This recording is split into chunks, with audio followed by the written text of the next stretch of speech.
Uganda Airlines Flight QU775 had undergone repairs in the United States of America 2 months before it crashed at Rome Fiumicino Airport in Italy.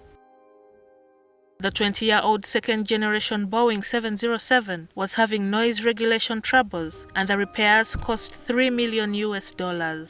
Now the only problem comes when it becomes old, just like a car. The maintenance costs keep going up, until you find it is not economically operable. We have an aircraft which I flown. Up to date is there. It's C-130 aircraft. It's over 50 years. But the maintenance cost is what will stop you. Otherwise, you operate. The years are not an issue. Most of the passengers aboard the flight from Gatwick Airport in London were Ugandan businessmen and people returning from vacation. When the aircraft hit the 2 buildings in its way, the undercarriage and right wing landed in a parking lot, setting the cars on fire. Some passengers were thrown out of the vessel. The main section of the aircraft then skidded on a highway, ending up in a field where it split into 2. It was in the field that most of the survivors managed to escape before the fuselage burst into flames. 28 people died instantly, while 3 others succumbed later in a hospital in Rome from severe burns and other injuries. Felicity Oleru was one of the air hostesses who perished in the crash. At the time, her daughter, Sharon Aliko, was in Senior 1 at Namasagali College. Mommy was a very loving and hardworking woman. She was working a lot. She used to work at Christmas Day, Easter Day. So we were always lucky to have her around during holiday times. But she took good care of us. She made sure we had everything that we needed, myself and my siblings. So the last time I saw my mom was when she dropped my elder sister Doris at school in Amasagali. I remember when she was leaving, and I think she had given me pocket money and I was just holding it anyhow. So I remember her doing like this, like maybe she was telling me to hold on, but to me, I translated that to be she was saying be strong. She recalls the emotional roller coaster she rode, praying to God that her mother had survived. We were coming from lunch, and our news used to be broadcast or printed and then pinned by the staff room. When I was able to read, and I read that Uganda Airlines had crashed, in my spirit, I just knew. My heart was just not at peace. So I remember kneeling at the pool and praying that Mommy would be okay.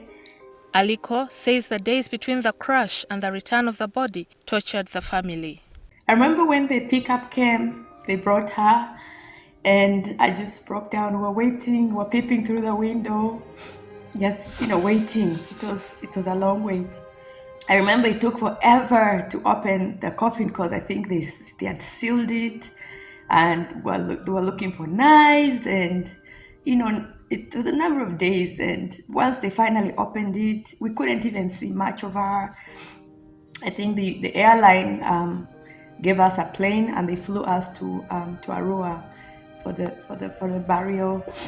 Aliko now lives in Houston, Texas, in the United States of America. Our uncle took over and took care of us, family members, and also my dad eventually stepped in. So life was not easy after Mommy passed.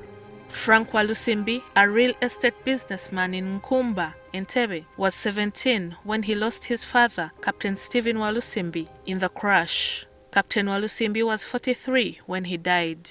Captain Walusimbi, as a father, was a loving man who stressed education and hard work, discipline. What were his last words to you? The usual bye, see you, be good children. At the time, Frank Walusimbi was in Senior 4 at City High School, waiting to sit his Uganda certificate examinations in 3 weeks' time. Actually, most people gathered at Captain Ogoye's place, near our home in Bugonga. And they feared to come home. But eventually, when it was confirmed that the plane crash had taken place, they eventually came home. The family had to wait for more than a week before they could receive their father's body. They called each family and then they tell us, this is the body of so-and-so, this is the body of so-and-so. So that's when it dawned on us that actually Dad had gone.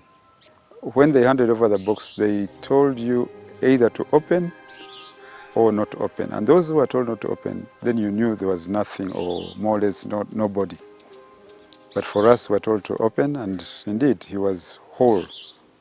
Because I think what saved him was he was in a seat belt.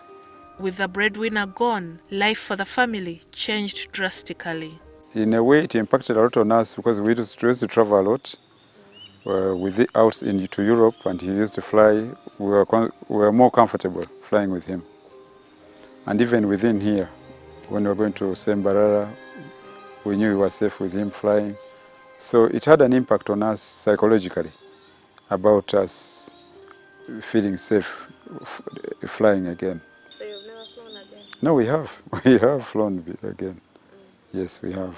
Captain Stephen Machelli, who was part of the crash investigating team, says families who lost their loved ones and those who survived the crash received compensation, some of them to the tune of $60,000. So when an airline issues you a ticket, actually that is like a guarantee that in case something happens to you, you get compensated. If it's a fatality, so at that time I think it was like $50,000. I don't know what it is now.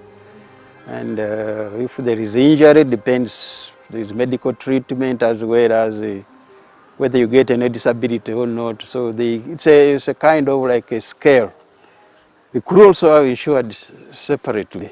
Generally, it was the figures being mentioned were in those ranges of $50,000, $58,000. 19 passengers survived the crash, including Prince John Barige, who died in October 2011, and the late William Okecho, who died in 2014, Justin Rutabyama, and Father Anthony Ziwa, who is now the Bishop of Chiinda Mityana Diocese. Days after the crash, Pope John Paul II sent a telegram of condolence to the then Archbishop of Kampala, Emmanuel Nsubuga. Gillian Nantume, NTV, Weekend Edition.